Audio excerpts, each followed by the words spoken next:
Hi, I'm Sam McIntosh. I've been a member of St. Tim's for 7 years, and I've been attending for almost 20. And my glimpse of grace isn't something that happened in one event. It's grace that happened to me over a difficult season in my life. Um, so a lot of you know that last spring I took a gap semester from Chapel Hill and decided to come home for a little bit. I'd spent 3 semesters at Chapel Hill, and it wasn't the greatest fit for me, but I didn't want to admit that until it was absolutely necessary. The first week of 4th semester last January, I was just like, this isn't going to work. I cannot do this again. So I came home for a little bit, A, to rest and regroup, and B, to figure out what I was going to do next. And I'm making it sound like a much less difficult decision than it was, because it was. It was a hard time both in making that decision and in the aftermath, because I was like bone deep, soul tired from trying to make it work for so long. I was struggling with anxiety and depression. I was tense all the time, and I was afraid. There was a lot of uncertainty because I felt like I'd had this map and I just upended everything and thrown out the map, and I didn't know, I had no idea what was going to happen after that.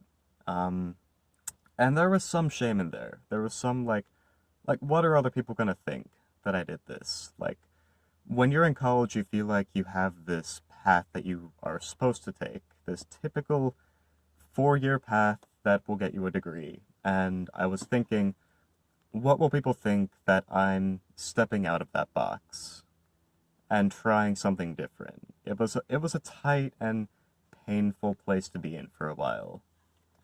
So coming to St. Tim's again, trying to keep up that routine while I was home, it was different. I wasn't super ready to handle questions about it, but people ask, they ask how you're doing, which is good. They're like, "Oh, how's Chapel Hill?"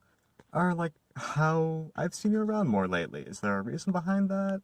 And I would explain, I'm taking a semester to rest, taking some time to recharge and figure things out. And the responses I got were in the vein of like, "Oh, nice," or "Oh, that's cool. That sounds like it was a good idea for you," or "Oh, cool. I wish I'd done that when I was in college." And it feels like a little thing, I think, but for me it was huge. It was people I knew listening to a decision I'd made and saying, "Okay, cool."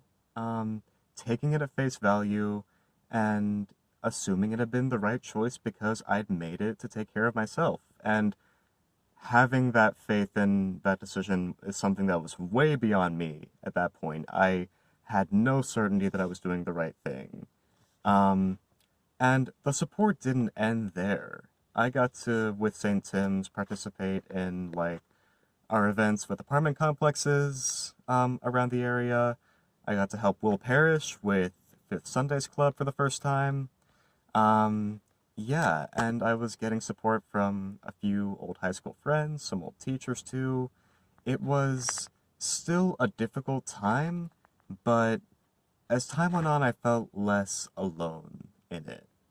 Um, and so the grace that I have in this message, I think, is grace in a very literal sense of the word. Um, it's the message that you don't need to be firing at all cylinders all the time. You don't need to maximize your productivity. You don't need to push yourself to the limit. And if you do, it's okay to slow down and recharge. And if there are consequences that come with that, you can deal with them because it's the price of taking care of yourself, which is important. God does not want you to wreck yourself by trying to do too much. Um, if you end up graduating in 2022 instead of 2021, it's not ideal, but it's okay. But more broadly, it's that you don't need to be perfect. And in this time of global pandemic, I want to stress that it's okay when our plans get thrown off. It's okay if the paths that we take to our goals don't look the way we thought they would. I know a lot of us feel stressed and displaced and uncertain, and I want you guys to know I'm right there with you.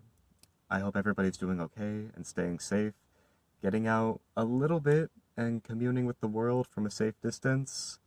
And I hope we can all reconvene soon. Thank you.